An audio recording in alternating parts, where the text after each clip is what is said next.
Hallelujah. Praise the name of the Lord. Now let me prophesy over your life.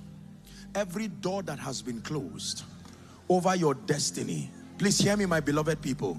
In the name that is above all names, I speak to that door. I invoke the one who has the key of David, the one who opens a door that no man can shut and shuts doors that no man can open. I speak to every closed door, America, Koinonia, US.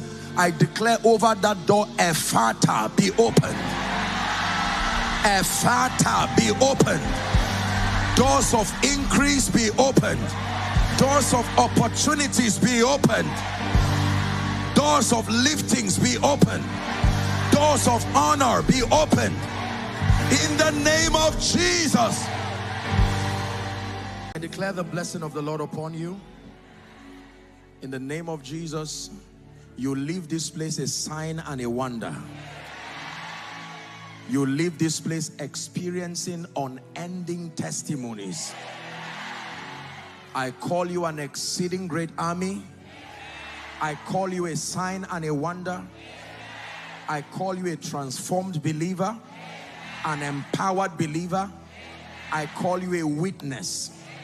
In the name of Jesus, you are an extension of the sound of revival. Go and do much for the kingdom.